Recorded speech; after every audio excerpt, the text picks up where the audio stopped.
सर्वप्रथम मी हे सांगू इच्छिते की माझा जन्म झालाय शिवनेरी किल्ल्यावरती, जिथे छत्रपती शिवाजी महाराजांचा जन्म झालाय आणि मी जातीत जन्माला आले जी डॉक्टर बाबासाहेब आंबेडकरांची जात आहे. तर मला दोन्हीही वारसे लाभलेले आहेत. ज्या हाताने मी पेनाने क्रांती करू शकते त्याच हाताने मी तलवारीने सुद्धा क्रांती करायची धमक ठेवते. माझे शब्द नीट ऐका. ही तलवार म्हणजे वैचारिक, ही तलवार म्हणजे शाब्दिक, ही तलवार म्हणजे स्वाभिमानाची, ही तलवार म्हणजे मान सन्मान माज अहंकाराची. जो वर्ग मला नेहमीपासून ऐकत आलाय त्याला या तलवारीचा अर्थ सार्थ कळतो असं मला कळतं. मी एक लेखकही आहे, त्यामुळे मला स्वतःचे शब्द कसे कुठं कशा प्रकारे बोलायचे आहेत, कसे फिरवायचे आहेत, कुठे ट्विस्ट आहे, कुठे शेवट करायचा आणि कुठे क्वामा घ्यायचा हे चांगल्या पद्धतीने कळतं. माझी सर्वांना विनंती आहे, जे जे माझ्या विरोधामध्ये आज महाराष्ट्रामध्ये ज्यांनी ज्यांनी पोस्ट टाकल्या त्यांनी फक्त बिग बॉसला एकच प्रश्न करावा की पूर्ण क्लिप दाखवा.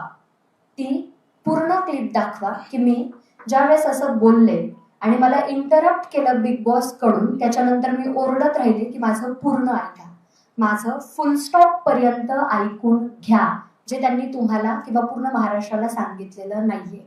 ज्यावेळेस मी राकेश बापट, ओंकार राऊत, प्राजक्ता शुक्रे, करण सोनवणे यांच्यासोबत जो संवाद चालू आहे माझा, तो संवाद तुम्ही पूर्ण महाराष्ट्राला दाखवावा अशी माझी विनंती आहे. त्या संवादामध्ये मी हे सांगते की ही तलवार माझी शाब्दिक तलवार आहे, जी तुमच्या सगळ्यांच्या मानेवरती लटकलेली असेल. मी ती शाब्दिक तलवार बिग बॉस मध्ये घेऊन नाही आली आहे. का?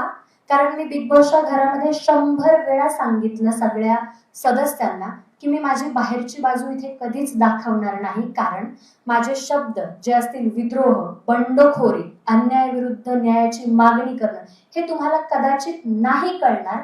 त्यामुळे मी अशा शब्दांचा उच्चार इथे करणार नाही. मी एक खेळाडू म्हणून इथे आलेली आहे, तर तुम्ही मला तसंच बोलावं.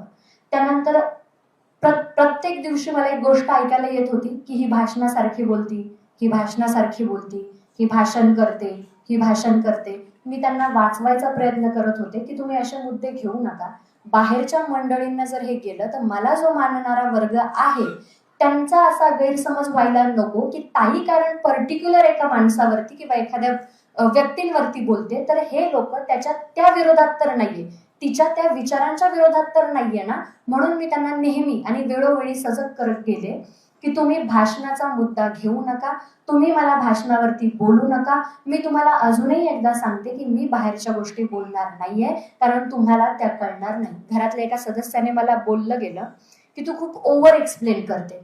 त्यावेळेस मी तिला जेव्हा समजावत होते तेव्हा माझे शब्द असे होते की मी यासाठी ओव्हर एक्सप्लेन करते की मे बी 20 वर्ष चळवळीत आहे, माझा जन्म चळवळीचा आहे, ती सवय लागली आहे शब्दाची, बंडखोरीची, विद्रोहाची, त्या शब्दांची सवय लागलेली. चुकून जर माझा कधी असा शब्द जातोय आणि तुम्हाला कळला नाही तर हे तुमचं आणि माझं दोघांचंही नुकसान आहे. त्यामुळे मी ओव्हर एक्सप्लेन करतेय की तुम्हाला कुठे असं नको व्हायला की अरे ही बोलून गेली आणि आम्हाला काहीही कळलेलं नाहीये. त्यामुळे मी ते ओव्हर एक्सप्लेन करत गेले. माझा दुसरा मुद्दा असा आहे, जनतेला मी काय बोलले याची जबाबदारी अजूनही मी ठामपणे घेते आणि मरेपर्यंत घेत राहील. जर अख्ख्या महाराष्ट्राला मी चुकीची वाटतीये तर मी मरण पत्करेल, पण मी माफी मागणार नाही. या गोष्टीवरती अजूनही मी ठाम आहे. मला जर शिक्षा देत असाल तर छत्रपती शिवाजी महाराजांच्या एखाद्या किल्ल्यावरून माझा कडेलोट करावा अशी माझी इच्छा आहे, पण मी अपमानाला सामोरे जाणार नाही. स्वाभिमानाने मरेल, हा माझा शेवटपर्यंत पण असेल. मी जे बोलले त्याची जबाबदारी मी घेते. मला पूर्ण बोलू दिलं गेलं नाही तरी सुद्धा मी एक्सप्लेन करत राहिले की माझा हा मुद्दा होता. त्यानंतर मी बिग बॉसला एक्सप्लेनही केलं की मला एखाद्या व्यक्तीला टार्गेट करणं किंवा एखाद्याचं सगळंच हलवून टाकणं माझ्यासाठी 2 सेकंदाची गोष्ट आहे, कारण शब्दांची हेरफेर आणि शब्दांची गंमत मला चांगलीच कळते. मी त्यांना डायलॉगचं उदाहरणही दिलं. मी त्यांना हे सांगितलं याच्यावरून तुम्ही काय समजाल, शब्दशः अर्थ घ्यायला गेले तर, की तलवार से तेज हम अपनी धार रखते हैं. याचा अर्थ असा का की माझ्या शरीराला तलवारीची धार दिली नाही. तलवार से तेज हम अपनी धार रखते हैं, मेरे बाबा साहब के बच्चे हैं, क्रांति को तो हमारे खून में ही रखते हैं. हे उदाहरण देऊन मी त्यांना स्पष्ट करत होते की क्रांती को हमारे खून में रक्त, याचा अर्थ आम्ही एवढे माणूस म्हणून सजग आहोत की जिथे जिथे अन्याय होईल तिथे तिथे न्यायाची मागणी करण्यासाठी आम्ही उठले जाऊ. मग कुठल्याही धर्मावरती हो, कुठल्याही पंथावरती हो किंवा कुठल्याही माणसावरती हो, हा त्याचा अर्थ आहे. एखादा वैचारिक माणूस या गोष्टीला बरोबररित्या घेऊ शकतो, पण ज्या माणसाला चळवळ माहीतच नाही त्याला ह्या गोष्टी कळणारच नाही. त्यामुळे मी त्यांना 1000 वेळा सांगितलं की तुम्हाला माझ्या बाहेरच्या गोष्टी कळणार नाही, पण तुम्ही जर मला चिडीला लावताय, तुम्ही जर मला पोक करताय आणि जर तुम्हाला ऐकायचंच आहे तर मी बाहेर अशी बोलते की बाहेरच्या जगामध्ये मी सरकार म्हणून फिरते आणि हातात तलवार घेऊन फिरते. तर याचा अर्थ असा, मी जुन्नरची, तर आमच्या इथे बांगड्यांच्या आधी तलवार दिली जाते, शृंगारच्या आधी स्वाभिमान दिला जातो. स्वाभिमान आमच्यासाठी श्वासापेक्षा जास्त महत्वाचा ठरतो. ही जुन्नरची ओळख आहे, कारण आम्ही छत्रपतींच्या किल्ल्यामध्ये जन्माला आलोय. सर्व महाराष्ट्राला मी हे सांगू इच्छिते. तलवार घेऊन फिरतो म्हणजे खरी खरी तलवार घेऊन फिरायची गरज नाही. आपण संविधानाच्या देशामध्ये राहतोय. ती तलवार तुम्ही, मी हेही बोलले की मी हे विसरणार नाही की कोणता माणूस माझ्याशी कसा वागला आणि ती तलवार कशी फिरली जाईल. याचा अर्थ तुम्ही जर वैचारिक आहात तर ती तलवार वैचारिक फिरली जाईल. तुम्ही जर शाब्दिक आहात तर ती तलवार शाब्दिक फिरली जाईल. तुम्ही जर स्वाभिमानाने असाल तर ती तलवार स्वाभिमानाने फिरली जाईल. तुम्ही जर मानवरती जात असाल तर ती तलवार मानेसाठी फिरली जाईल. हा त्या शब्दांचा अर्थ होता. तुम्ही ऐकूनच घेतला नाही आणि अर्ध सत्य तुम्ही जिथं महाराष्ट्राला सांगताय याचा अर्थ मी काय समजू. मग तुम्ही ती पूर्ण क्लिप दाखवावी. त्यानंतर त्यांनी असं सांगितलं की आम्ही तिला निष्कासित करतोय. त्यांनी मला निष्कासित केलेलं नाहीये. कन्फेशन रूम मध्ये मी माझं मत मांडले की मला हा गेम क्विट करायचा आहे आणि मला घराच्या बाहेर जायचं आहे. का त्यांनी या गोष्टी सांगितल्या नाही महाराष्ट्राला की हे तिचं मत होतं आणि तिची इच्छा होती घराच्या बाहेर जाण्याची. तुम्ही जेव्हा अर्ध सत्य सांगताय ते किती घातक असू शकतं हे सर्व महाराष्ट्राने आता बघितले. त्याच्यानंतर माझा दुसरा मुद्दा असा आहे की मी कुणालाही धमकी दिलेली नाहीये. माझा सर्वात महत्वाचा मुद्दा, काही लोक पुढे येतात आहे आणि असं म्हणतात आहे की संविधान आणि तलवार एक सोबत चालली जाणार नाही. मी या गोष्टीला मान्य करत नाही.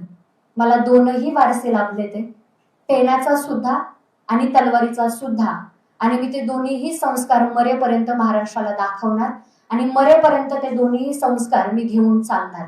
एका हातात तलवार असेल, अजूनही सांगते, तलवार असेल, माझ्या हातात तलवार असेल, वैचारिक, शाब्दिक, सन्मानाची, स्वाभिमानाची, मानाची असेल. एका हातामध्ये संविधान असेल.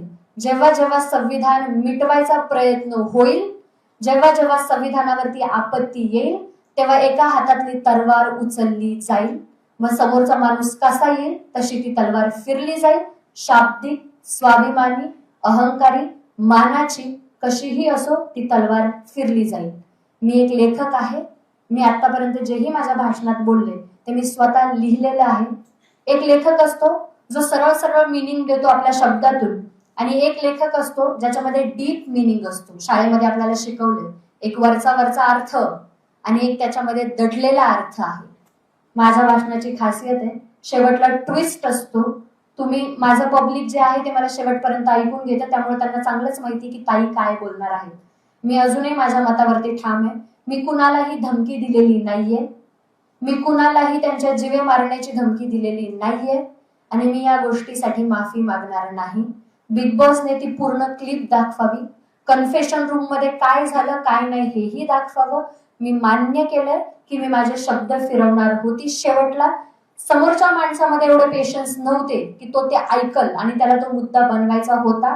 त्यांनी तो बनवला आणि ज्या ज्या महाराष्ट्रातील लोकांनी माझं समर्थन केलं या गोष्टीबद्दल मी त्यांची आयुष्यभर ऋणी राहील. मी खूप खूप धन्यवाद देते की तुम्हाला कळलं या महाराष्ट्रात राहून की या गोष्टींचा अर्थ काय होतो. मला अजून एक गोष्ट अधोरेखित करायची आहे. लोक म्हणतात की हिला विचार कळलेच नाही, हिला विचारवंत कळलेच नाही. ही खूप इमोशनल आहे माझ्यासाठी. मी विचारवंत वाचलेच सुद्धा आणि मी जगते सुद्धा. जेव्हा एखादा माणूस माझ्याकडे येतो आणि सन्मानाने जी नजर माझ्यासाठी त्याची झुकते त्या नजरेमध्ये छत्रपती शिवाजी महाराज मी जगते. अन्याय जेव्हा होतो आणि न्यायाची मागणी जेव्हा मी करते, त्या न्यायामध्ये मी डॉक्टर बाबासाहेब आंबेडकर बघते.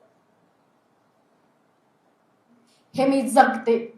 एखादा मुलगा आणि एखादी मुलगी जेव्हा शाळेच्या वाटेवरती उभे असतात, तेव्हा मी सावित्री ज्योती बघते. अरे एखाद्याचं मराठ्याचं पोरग जेव्हा जय भीमच्या पोराच्या आनंदामध्ये सामील होतं, तेव्हा मी छत्रपती राजश्री शाहू महाराज बघते, ज्यांनी डॉक्टर बाबासाहेब आंबेडकरांसाठी साखर वाटली होती की पोरग बॅरिस्टर झालं म्हणून. जेव्हा आपण म्हणतो ना, ही मुंबई माझी आहे, गर्वाने जेव्हा म्हणतो, अरे ही मुंबई आमची आहे, त्या लेखणीत मी अण्णाभाऊ साठे बघते. तुम्ही महाराष्ट्रातले लोक इतिहास विसरले असाल, आजही माझ्या रक्तात तो इतिहास झळकतो आणि मला तो दाखवायचा आहे की मी शिवनेरीतली आणि त्या मातीतली मुलगी आहे, जिच्या हातामध्ये बांगड्यांपेक्षा आधी तलवार दिली जाते. स्वतःच्या संरक्षणासाठी, स्वतःच्या सन्मानासाठी, स्वतःच्या मानासाठी ती तलवार नेहमी उठली जाईल. ज्या ज्या लोकांनी माझं समर्थन दिलंय, मी प्रचंड आभारी आहे तुमचे की तुम्हाला हे कळतं. ज्या ज्या वेळेस एखाद्या मुलीवरती अन्याय होतो, बलात्कार होतो, ही तलवार उठली जात का नाही हा प्रश्न मला महाराष्ट्राला उचलायचा. अरे तुम्ही मावळे म्हणून स्वतःला घेताय. एखाद्या मुलीचा अपमान तुम्ही कसा पचवू शकता. बोलले मी की ती तलवार आहे माझ्या हातात, पण ती तलवार का घ्यायची वेळ येते याचा कोणी विचार का नाही करत आहे. जिथं जिथं अन्याय होतो तिथं तिथं तलवार उचलली जाणार, जाणार आणि जाणार. या शब्दावरती मी मरेपर्यंत ठाम होते, आहे आणि राहील. याच्या व्यतिरिक्त मला काहीही बोलायचं नाही. थँक्यू.